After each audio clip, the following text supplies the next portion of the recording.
Hello guys, तो आप सब कैसे हैं। RD11 और V19 में बात करने वाला हूँ। हमारे पास क्या है, मोनोसेफ इंजेक्शन है जो कि 1 ग्राम का और 500 mg का है और 250 mg में भी आता है और 125 mg में भी आता है। इसका जो कंपोजिशन है वो सेफ्ट्रियाजोन है। अब हम इसके यूजेज के बारे में बात करेंगे तो इसका यूजेज जो है वो टाइफाइड बीमारी हुआ रहता है तब दिया जाता है। ये बैक्टीरियल इन्फेक्शन में यूज होते हैं, जैसे किसी को फोड़ा हो रखा है, पाका या पस बना रखा है या वुंड हो रखा है, घाव, तो उसमें दिया जाता है। या किसी का सर्जरी हुई है तब दिया जाता है, या सर्जरी होने से पहले दिया जाता है, या सर्जरी के टाइम पे भी दिया जाता है इंजेक्शन, कि जिससे क्या हो, बैक्टीरियल इन्फेक्शन ना हो। अब इसके अलावा और कहाँ पे यूरिनरी ट्रैक्ट इन्फेक्शन हुआ हो, यानी पेशाब से रिलेटेड रास्ते में, तब वहाँ दिया जाता है। और रिस्पायरेटरी रिलेटेड से प्रॉब्लम है तब भी दिया जाता है, यानी सांस लेने से कोई प्रॉब्लम्स है तो उस समय भी ये एंटीबायोटिक चलते हैं। जैसे कि मान लो फेफड़े में अगर पस वगैरह बन गया तब भी दिया जाता है, या टीबी किसी को हो रखा है तब भी अगर ज़रूरत पड़ने पे डॉक्टर अपने हिसाब से वो प्रिस्क्राइब करते हैं कि इनके लिए कौन से इंजेक्शन सही पड़ेगा।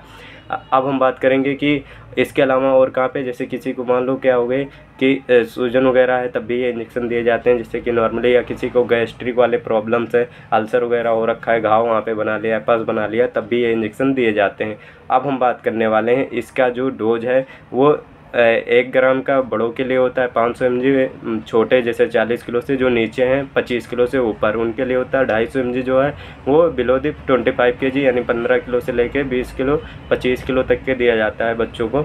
और उससे जो छोटे हैं उनको 125 mg दिया जाता है। लेकिन ये जो डोज मैं बता रहा हूँ ये प्रॉक्सी आइडिया आपके लिए, और ये बिना डॉक्टर की कंसल्ट से आपको नहीं लेना चाहिए। और ये इंजेक्शन जो है IV लगता है, यानी नस में लगता है। अब हम बात करने वाले हैं इसके कुछ साइड इफ़ेक्ट्स होते हैं, जैसे कि मान लो किसी को ये इंजेक्शन लगते ही क्या हो जाएगा, वोमिटिंग। ये इंजेक्शन जब भी किसी को लगवाना हो मोनो से, तो फिर या जो भी हेल्थ केयर प्रोफेशनल है उनको ये पूछ के लगाना चाहिए। आप खाना खा लिए हैं तो खाना अगर जब खाए रहेंगे तब आपको लगाना चाहिए, क्योंकि ये इंजेक्शन जो है IV है थोड़ी, तो उस समय क्या होता है कि वोमिटिंग हो जाती है और किसी को चक्कर आ जाती है। और इसके अलावा और क्या है साइड इफ़ेक्ट, जैसे किसी को अगर मान लो एलर्जी है किससे, सेफ्ट्रियाजोन से, तो उन्हें पूछना चाहिए कि आपको इस इंजेक्शन तो एलर्जी नहीं है, जैसे कि इसमें क्या है, कंपोजिशन हमारा सेफ्ट्रियाजोन है। अब इसके अलावा हम कंट्राइंडिकेशन का बात कर लेते हैं, जैसे कि मान लो किसी को किडनी डिजीज़ हो रखा है, या हाइपरटेंशन के पेशेंट हैं, या TB हो रिस्पायरेटरी रिलेटेड प्रॉब्लम्स है, तब भी उन्हें क्या है ना कि जब भी ये मेडिसिन यूज करना हो तो एक बार डॉक्टर की कंसल्ट से ही आपको मेडिसिन कोई भी यूज करना चाहिए।